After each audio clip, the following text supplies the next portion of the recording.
Hello everyone, my name is Kiranpreet Kaur and I am discussing about essential trace element. These are the elements which are required by the body in trace amount. These are called essential because they play an positive role in biological function. जो essential trace elements हैं हम इसको essential इसलिए भी कहते हैं क्योंकि जो हमारे जो बायोलॉजिकल सिस्टम है उसमें ये इम्पॉर्टेंट रोल प्ले करते हैं. The 19 essential trace elements include 3 prominent biologically active metals.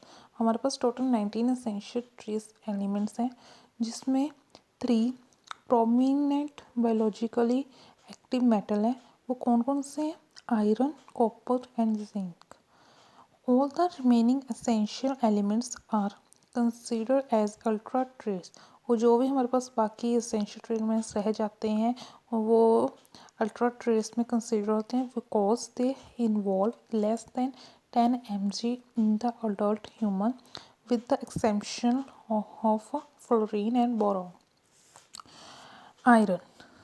Iron is one of the metal found in greatest evidence in biological system in the form of porphyrin. जो iron है वो porphyrin की form में पाया जाता है कॉम्प्लेक्सेस और हीम्स such as haemoglobin और माइग्लोबिन. और ये जो है हीमोग्लोबिन और माइग्लोबिन में भी होता है. Of the total iron in the human body हमारे शरीर में जितना भी आयरन होता है उसमें say about 70% is present in haemoglobin. जो 70% है वो हीमोग्लोबिन में प्रेजेंट होता है एंड अबाउट 3% इन मायोग्लोबिन. और जो बाकी ये 3% है वो मायोग्लोबिन में होता है. और most of the remaining iron is store as ferritin. और बाकी बचा हुआ ज़्यादातर और हमारा जो रिमेनिंग आयरन है वो फेरिटिन में स्टोर हो जाता है जाकर. Ferritin is major iron storage protein in mammals. जो फेरेटिन है मैमल्स में मेजर आयरन स्टोरेज प्रोटीन है. What it is also found in plant chloroplast and fungi. और जो फेरेटिन है वो प्लांट क्लोरोप्लास्ट और फंजाई में भी पाया जाता है. It is mainly present in the spleen. और ये ज़्यादातर spleen, liver and bone marrow में प्रेजेंट होता है. अभी मेरा इसमें एक टॉपिक रह गया आपको बताने के लिए जहाँ पर हमारा मतलब कि जो हमारा आयरन वो पोरफायरिन की फॉर्म में होता है और हम इसके बारे में हम डिस्कस करेंगे कि पोरफायरिन होता क्या है. Porphyrin molecule consisted of unsubstituted tetrapyrrole. जो हमारा पोरफायरिन है होता है वो अनसब्स्टिट्यूटेड टेट्रापायरोल है.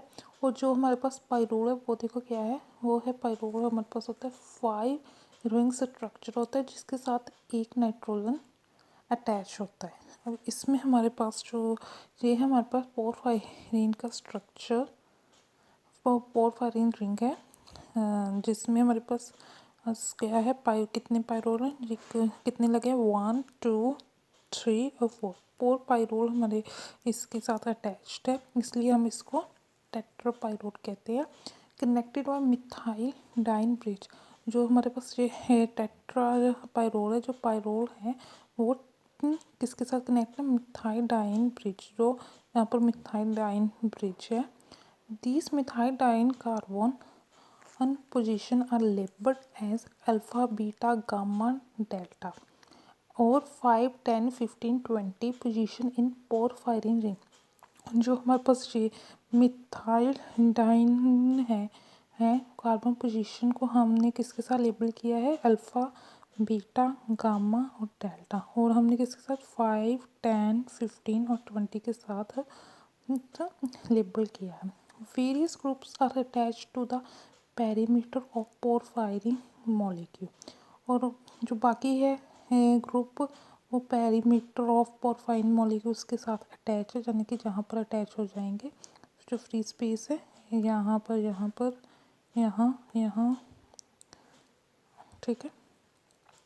5, 10, 15, 20 position porphyrin is called meso position. जो हमारे पास 5, 10, 15 और 20 है, 20 पोजीशन है पोरफायरिन में, उनको हम मेसो पोजीशन कहते हैं। अभी हमें एग्ज़ाम में एक क्वेश्चन आ जाता है कि जो हमारे पास जो पोरफायरिन रिंग है वो एरोमेटिक है जब नॉन एरोमेटिक है। इसलिए सबसे पहले हम इसमें देखेंगे कंजुगेटिव पाई इलेक्ट्रॉन्स कौन है। जो पाई इलेक्ट्रॉन्स ये वाले होते हैं, इनको हमने जब कैलकुलेट किए हैं हमारे पास टोटल 22 इलेक्ट्रॉन्स 22 है। और इसके हमने बोल किया 4n+2 = 22 और हमारे पास n की वैल्यू आ गई 5। So it is aromatic in nature, इसलिए ये एरोमेटिक इन नेचर। अभी जो हमारे पास ये पोरफायरिन रिंग है, ये हाइड्रोजन को एक्सेप्ट भी कर सकता है और डोनेट भी कर सकते हैं। अगर यहाँ पर जो हमारे पास हाइड्रोजन है, ठीक है, अगर हम जहाँ से निकाल दें तो यहाँ पर क्या बच जाएगा एन नेगेटिव और एन नेगेटिव। इधर से भी हमने एन निकाल दिया और इधर भी एन निकाल एन नेगेटिव। और ये जो है ये लोन पेयर होने के कारण ये एक्सेप्ट कर लेंगे। अगर तो हमारे पास एक्सेप्ट मेनली हम ये जो प्रोटॉन्स को है ये डोनेट करता है और ये क्या बन जाता है become -2 dianion. The porphyrin can accept 2 hydrogen ion अगर तो टू फॉर्म +2 डायसिड्स और can donate 2 protons and become -2 डायनाइन।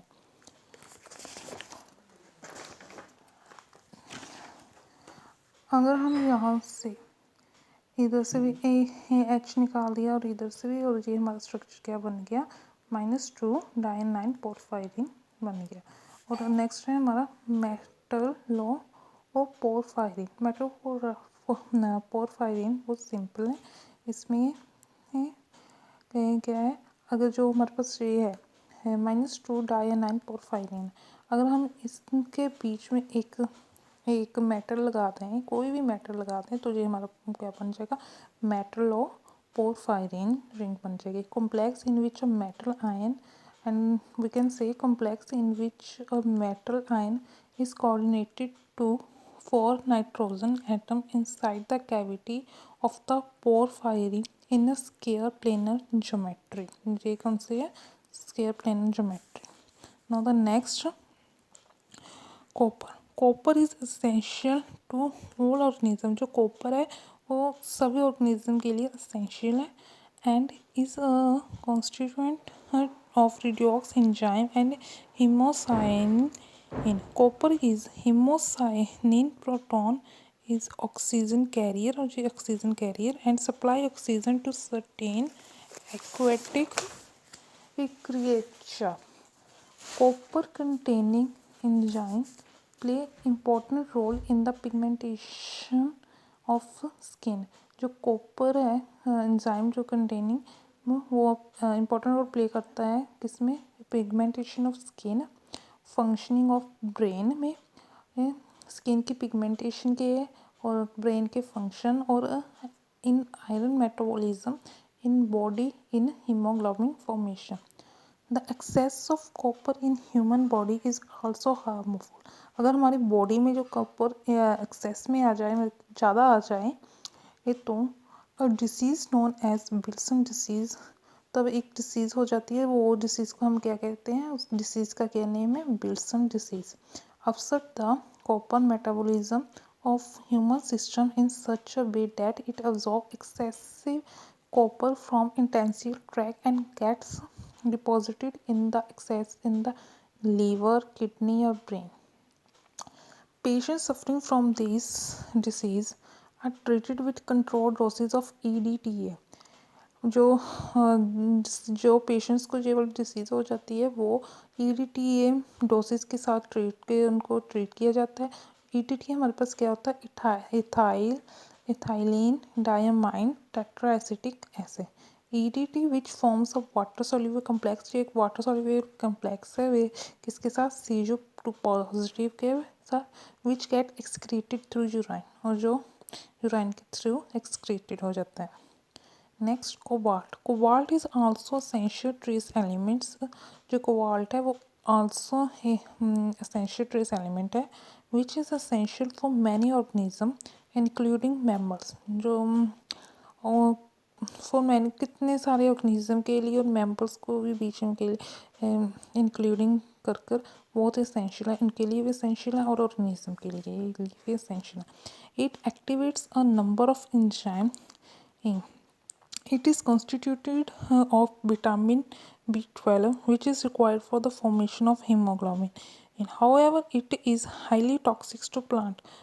जो कोबाल्ट है वो हाईली टॉक्सिक है किसके लिए, प्लांट्स के लिए, and moderately toxic to mammals, और मॉडरेटेड टैक्सेस है मेंबर्स का when injected intravenously.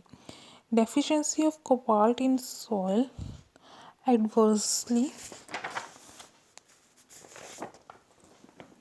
adversely affect the health of grazing animals. Adding cobalt salts to soil improved their health. Lead, it has no non biological function. इसका mainly कोई biological function नहीं है ज़्यादातर। It is highly toxic to most plants, ये plants के highly toxic है, and is a cumulative poison to mammals, mammals के लिए ये कम्युलेटिव पॉइजन है। It inhibits the synthesis of hemoglobin in mammals and is very toxic for central nervous system. One of the symptoms of lead poisoning is anemia. Thank you.